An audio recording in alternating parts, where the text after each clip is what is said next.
Sometimes you just have to move forward and you don't have perfect options. And I think in business, this is where people go wrong. They're like, what is my good option and my bad option? I'm going to choose my good option. And that's not how business goes a lot of times. It's, I kind of have two not very good options, but you have to move forward with the less bad option. Does that make sense? And that's what I had to do to launch my podcast. Mm-hmm. You still survive, but you can't survive if you don't have people to go to that will kick you back in the game, that will tell you how to fix it, that say, don't worry, I've done something like that before and I survived it. You're going to be okay too.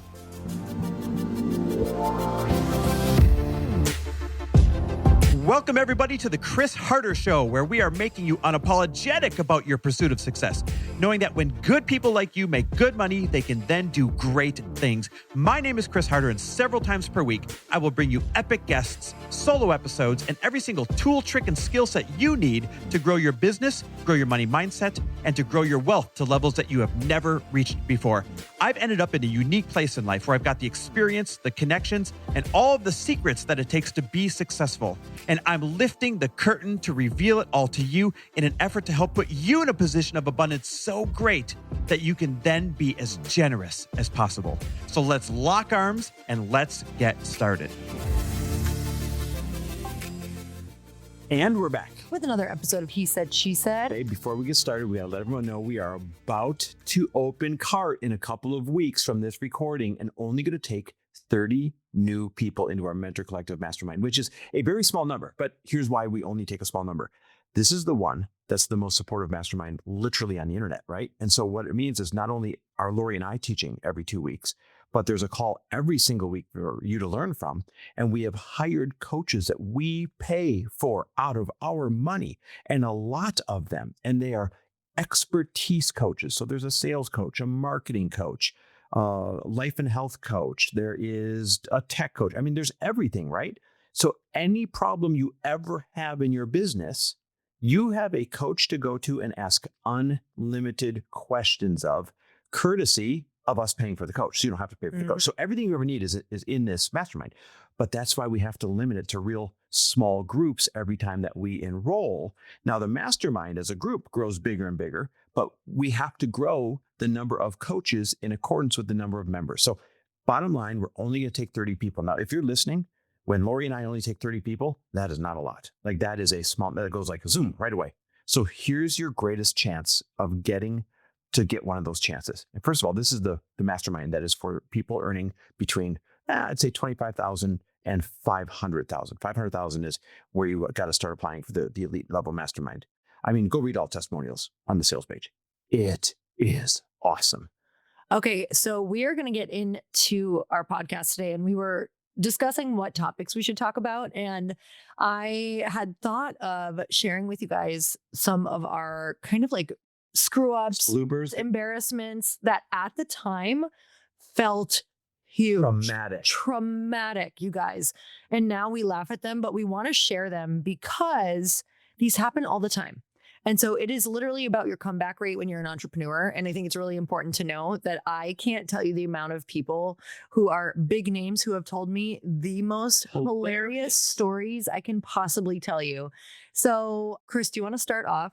Oh, yeah. With when I'll fall on the sword right away. Yes, I'll fall on the sword right away. Okay, so Lori and I used to release a course called Aligned. And this is what makes it really funny, is the fact that it's called Aligned. Like, ooh, we're so aligned, right? And it was a great course, part business, part life, just getting everything aligned to be able to be successful. It's not available anymore, but this was like one of our flagship products for a minute.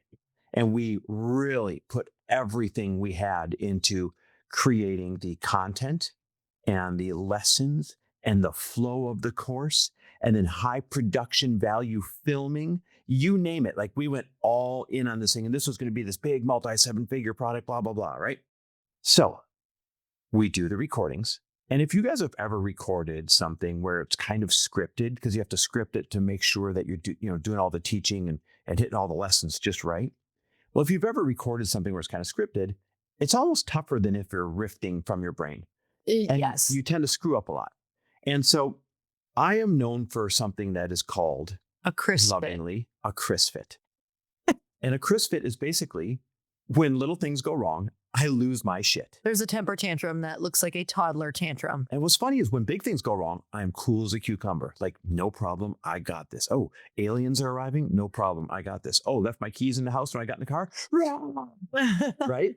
So every time I would screw up on the script, trying to teach the lessons in this course called Aligned, I would kind of like throw a baby Chris fit. And then the more you do it, the bigger the Chris fits get, because you start to get more timeline to you guys, because we had sold the program to a bunch of people with a deadline. So we pre-sold the program, which is totally normal, right? Like back in the day, it wasn't as talked about, but a lot of people were doing it. So our audience like did not know we didn't have all of the content yet, which is, like I said, normal, but not to your audience. So we pre-sell, have all of these people to deliver to, and we had like 3 days to film this big, long course. And it was like the more you tried to nail this particular module, the more it just kept going awry. Yeah, so a lot of pressure. So the Chris fits get bigger and bigger and bigger, but no problem, because our editor, our video editor at the time, his name was Jesse. We're like, hey, Jesse, just make sure you take all these out. No problem. He's like, yeah, I got this. So sure enough, he does all the editing and takes out all the Chris fits and, makes this great course. And we are so proud we release it. And this one was a more high-end course. And we released the first batch of courses to hundreds and hundreds and hundreds of people. I forgot, it was 700 people or something like that. Well, by the end of the first day, those overachievers that like went way ahead in the modules and dove in and spent the whole day doing the course, somewhere in like module 4 or 5, whatever it was, I forget, Jesse had missed a Chris fit. Let this sink in. Picture you're taking a course called Aligned, and you just invested a couple $1,000s in it. And the material's really good. And module 1 goes good, module 2 goes good, module 3, and you get to module 4, and I start teaching. And all of a sudden I screw up on some words, and I go, fuck. And it's still in the course called Aligned. So there's a few overly ambitious people that cruised ahead. And so by the end of the first day, we had 3, 4, 5 emails. They're like, I'm not sure if you guys know this, but Chris is freaking the F out in module 4. You guys might want to do something about it. Some people who thank God it was people who they had like been in our world for a long time. So they like thought it was funny, but we did not. So we were dying. So we had to quickly take the course offline. And people are going in and logging in like, wait, where'd the course go? We had to edit it out, re-upload it. Like the whole thing was a mess. Now, what was my lesson from that? Number 1, don't throw fits. Number 2, no matter how hard you try and no matter how good your team is, you're going to make mistakes. Mm-hmm. And you have to be able to have a sense of humor when you do. You have to let the wave of embarrassment and anger just kind of flow through you. You can't overreact. You just have to fix it right away in the moment, the best that you can. Yeah. And I mean, your whole body kind of takes over and it feels like a trauma response, truly. And I remember like, it was like a week straight where you were sick to your stomach. Yep, just like, terrible. We don't know who saw it. We don't know what people are thinking. Like, how many people saw it and didn't email? I don't know. And this was a little bit of a time before like people were outwardly being themselves, like really coming out with their personalities. And so it was like, Chris online and then Chris throwing a fit. So it was like just this 2 different personalities. Oh my God. You know what it reminds me of? It reminds me of that quote, sooner or later, you're going to get caught being yourself. So you might as well be yourself now. Well, I might as well do nothing but Chris fits in public. That's why the Audacity Challenge is good for me. I'm like, I just can say whatever I want and it feels better to be caught being myself so that I'm not caught being myself. Well, you know little Miss Be Yourself. What is one of your big F-ups that happen in business?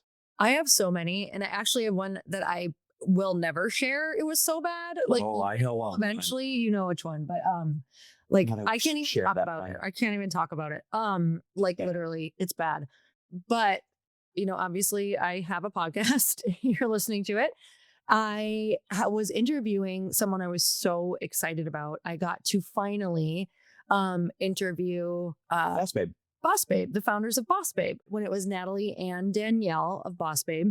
And Natalie is my business partner now. And I am interviewing her. I got clarified, but you didn't know him very well then. No, I did not know. You just met him. Like hardly at all. I'd met her once, like hung out with her a couple times, like, but at different dinner things. Yeah. And you guys have to understand, they've always been like partners. Like they're always together. Like it's Natalie and Danielle. So my brain just pictures both of them together all the time. So while I'm interviewing, I have a realization at the end of my podcast that I have been calling her by the wrong name the entire podcast, and she didn't tell me. You were calling Natalie Danielle. Yes. The whole podcast, and she never spoke up. No. Oh my God. And I was like, did I just call you that?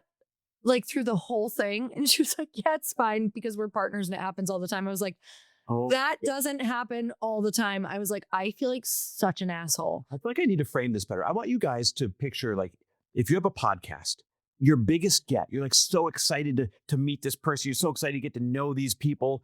And you're like, oh my God, I can't believe they're going to be on my podcast. This is going to be great. I'm going to get all sorts of downloads. And, you know, this is really going to help the show. And you're all excited. You prepare all your questions. You put a lot of effort into it. And then you spend an hour calling them the wrong effing name. That is hard to live down. A nightmare.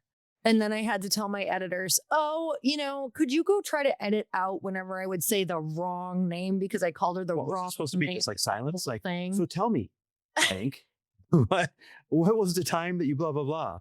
I'm just like dying. I was like, what was she thinking the whole time while I was asking her questions? Like, you asshole. Babe, I've got one more because we're on the topic of podcasts and asking editors to edit things out. Oh, shit. I know this. All right, here's another major blooper mistake as well. And guys, we're sharing this because it's going to happen. So we want to normalize the mistakes. And then we're going to share like what you do when they happen. But, you know, when I released my podcast 1,000 and some episodes ago, I was brand new. And everyone's brand new at some point to something. Now, I, despite owning a tech company today, am not very technologically inclined. It's just never been my thing. And so we had this great big podcast studio set up at our home in Santa Monica and had this great big mixing board. And I was new to podcasting. And I said, hey, what do I do if I have to like cough or something? And my brother, who had set it all up, said, oh, no problem. This button here, you press this, and this right here, you just pull this down and you can talk whatever you want, say whatever you want, and no one's going to hear. The person on the other end's not going to hear. So I'm like, okay, good. Well, I don't know if you guys know this or not, but when you launch a podcast, the best practice is to record 8 incredible episodes before you launch so that you can launch with 4 episodes published right away for people to listen to and fast follow-ons immediately after that. It's one of the ways to boost the numbers of downloads and get on the new and noteworthy and all that stuff. I'm like your strongest guest. Your strongest guest. So I arranged the strongest guests that I could get my hands on for my first 8 episodes. That means I'm interviewing these people that I look up to. Brand new interviewer, right? So you prepare all the questions. I put my all into this. It's going to be great. And unfortunately, when I scheduled them to do the 8 interviews, I had gotten a cold.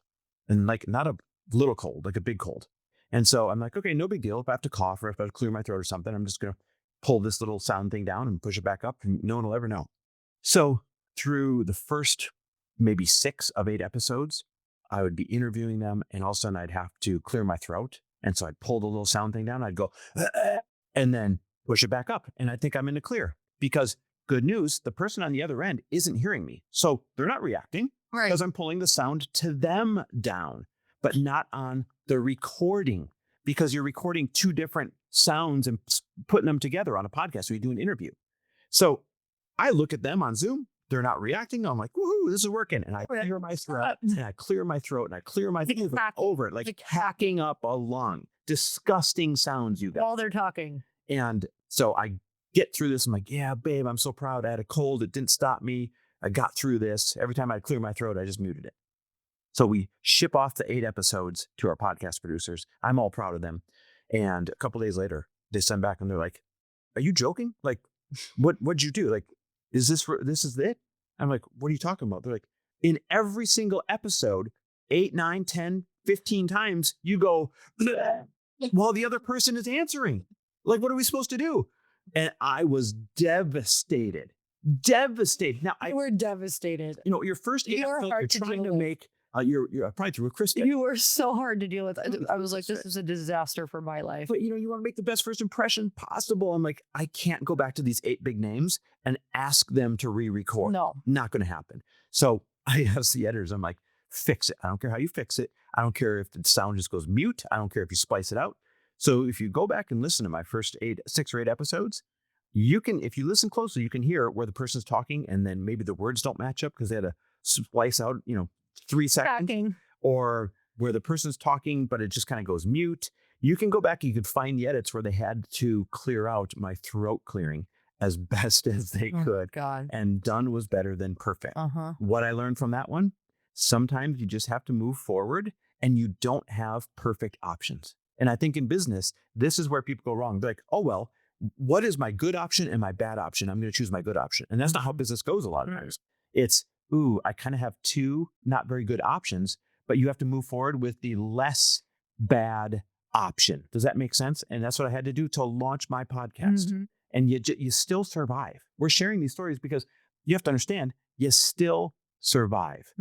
But you can't survive if you don't have people to go to that will kick you back in the game, that will tell you how to fix it, that will say, hey, don't worry, I made this mistake once before. Here's what I did. Don't worry, I made this mistake once before and I survived it. I think that's the most important thing is you got to have peers and you have to have mentors that say, don't worry, I've done something like that before and I survived it. You're going to be okay too. Yeah, that's been my biggest learning from hanging out with entrepreneurs, especially like big people who I look up to, is that they share all of that. And it makes me feel so much better. And when you feel alone in it, you're like, I'm such an idiot. How did I let this happen? Oh my God, is it me? Is it my team? It's being a human. And it really is about your comeback rate. Like, how fast can you come back from your failures? The best athletes, they say they don't have a memory. Like they don't remember the bad plays. And while we can laugh at it now, truly when things happen like that, I'm like, my mantra is, well, what's next? Well, what's next? Because I can't sit here. It's making me feel sick and there's nothing I can do. If there's nothing more I can do about it, then like, what's next? What do I have to focus on? And this is why we put together the Mentor Collective Masterminds, because these mistakes tend to happen, throughout your entire career, but so much more so when you're just getting started, when you're making your first 100 grand, 200 grand, 300, 400, 500 grand, right? Because you're kind of newer at things. And so this is why we have the life coaches in there for you to turn to, life and business coaches. This is why we have the marketing coach to turn to when you screw up your marketing. This is why we have the sales coach to turn to when you screw up your sales. This is why we have the tech coach to turn to when you screw up on your tech, right? We have a coach for every single business discipline that you could possibly need. Heck, we even have an attorney, a small business attorney, a legal coach in there, so that when you get yourself in legal little mix-haps, you got someone to turn to in there as well. And that's why we put together Mentor Collectives, because not everyone has the resources or the network that we had when we were getting started. And this gives you mentors, right? Lori and I, and the coaches to turn to.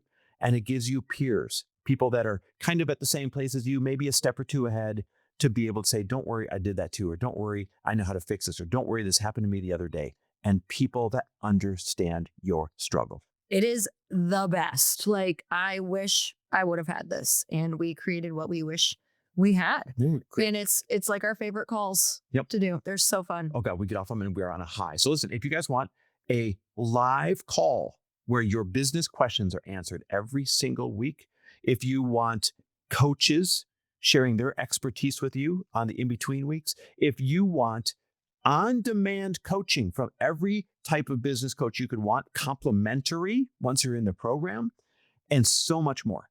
Matter of fact, here's the coolest new thing we're adding to it.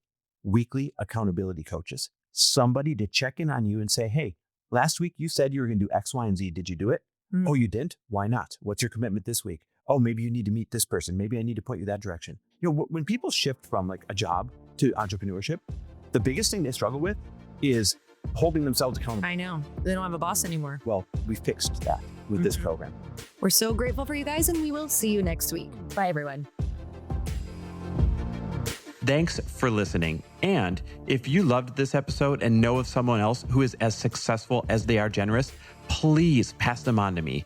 It would mean the world to me if you help me get this cause and this message out to as many listeners as I can. So please, if you liked what you heard, it goes a long way if you take 30 seconds and leave me a 5-star review and share this with your friends. I'll be forever grateful. And until the next episode, cheers to your success.